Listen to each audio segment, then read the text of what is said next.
Hello everyone. आशा करता हूँ आप सभी ठीक है।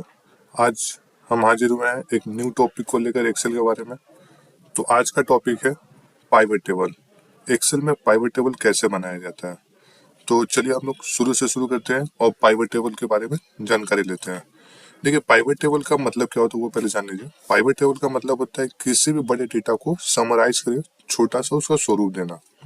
जैसे आपके पास ह्यूज डेटा है और उसमें से आपको कुछ इंपॉर्टेंट डेटा है जो आपको लगे कि हाँ ये डेटा मेरे काम का है और इससे मैं वर्किंग करूंगा, या आपने किसी रिपोर्ट में सबमिट करना है, तो उसी डेटा से रिपोर्ट, छोटा स्वरूप रिपोर्ट बनाना, जो इंपॉर्टेंट डेटा उसी को बनाना, उसी को हम लोग पाइवट टेबल कहते हैं। तो चलिए देखिए, पहले आपके पास आपकी स्क्रीन पे एक डेटा है। डेटा में पहले कॉलम देखिए, हेडिंग क्या क्या, ऑर्डर डेट है, रीजन है, सेल्स ऑफिसर है, आइटम है, पीस है, कॉस्ट है और टोटल है। देखिए, ये मेरे पास एक सेल का डेटा है जो किसी दुकानदार का एक pencil, blender, desk, pen set सब बिक्री करते हैं। तो इसका डेटा है, तो इसको मैं पाइवट टेबल बनाऊंगा। तो पाइवट टेबल बनाया कैसे जाता है वो आज सीखते हैं। तो देखिए, सबसे पहले आपके पास जो भी एक्सेल में डेटा रहेगा उन सभी डेटा को टोटल सेलेक्ट करना है। सेलेक्ट करने के बाद होम के बगल में एक इंसर्ट का बटन है एक्सेल में, उस पर क्लिक करिए। पाइवट टेबल का ऑप्शन है तो उस पर क्लिक करिए। और देखिए, यहाँ पे दो ऑप्शन आपको पूछता है, new worksheet, existing worksheet. New worksheet में अब हमेशा जो बिगनर्स होंगे उनको न्यू वर्कशीट में क्लिक करना। एग्जिस्टिंग वर्कशीट का मतलब वो आप ही की जो एक्सेल में आप काम कर रहे हैं, जिस एक्सेल में आपका डेटा है उसी के बगल में एक छोटा सा टेबल आता है, उसी में आपको बनाना पड़ता है। तो वो थोड़ा देखने में खराब होता है, बट जो एक्सपीरियंस हो जाता है तो वो उसी में वर्क करते हैं। लेकिन हम लोग आज न्यू वर्कशीट में इसको देखेंगे। न्यू वर्कशीट पे क्लिक करने के बाद देखिए आपके पास यहाँ पे चार विंडो खुला, फिल्टर, कॉलम, रॉ और वैल्यू। फिल्टर का मतलब वो आप मैनुअली किसी स्पेसिफिकेशन जगह का फिल्टर करना चाहते हैं।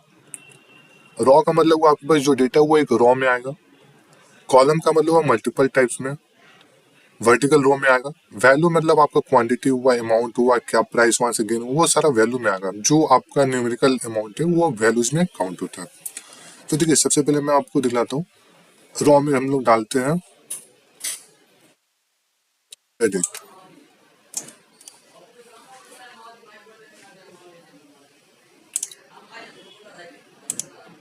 देखिए, यहाँ पे क्वार्टरली आ गया, बट हमको डेट चाहिए पर डे का, तो हम लोग डेट ले लेते हैं। ये देखिए, डेट ले लिया हूँ मैंने। उसके बाद पीसेस को, क्या क्या आइटम है मेरे पास, उसको हम लोग डालते हैं कॉलम में। आपके पास देखिए, blender, desk, pen set, pen और पेंसिल, ये आपके पास डेटा है। कितना पीस सेल हुआ है, तो ये डेटा आ गया। अब आपका एक और ऑप्शन था यहाँ पे, सेल्स ऑफिसर या रीजन। तो हम लोग रीजन देखते हैं कि कौन से रीजन में किस चीज का डिमांड सबसे ज्यादा है। तो रीजन वाले कॉलम को उठाकर हम लोग फिल्टर में डाल देंगे, और यहाँ से फिर रीजन को, सेंट्रल रीजन में क्या सबसे ज्यादा सेल हुआ है, हम लोग को वहां पे सप्लाई उसी चीज का बढ़ाना है, तो वो चीज हम लोग यहाँ से देखिए। यहाँ पे आप सबसे ज्यादा सेल जो हुआ है इसके हिसाब से देखिए आप, तो ये आप डेटा को समराइज कर सकते हैं। यहाँ पे 424 आपका सेल हुआ है यहाँ पे ब्लेंडर सबसे ज्यादा में, फिर हुआ है पेंसिल।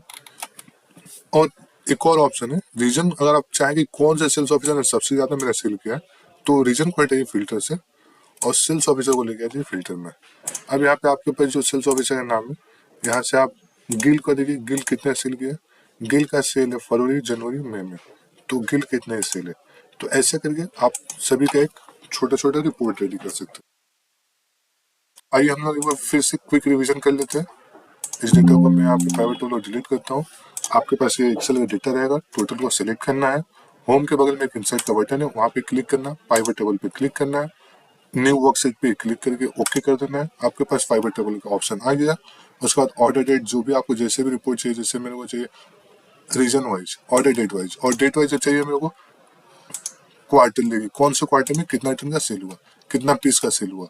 और कॉलम में हम लोग को प्रोडक्ट नहीं चाहिए, सेल्स ऑफिसर का नाम चाहिए, कौन से सेल्स ऑफिसर ने कितना कितना कौन से क्वार्टर में सेल किया है। पीस हम लोग वैल्यू में रख लेते हैं। ये आ गया आपका कि इस ऑफिसर ने इस क्वार्टर में इतना सेल किया। एक और आप कर सकते हैं, आप फिर अपने यहाँ पे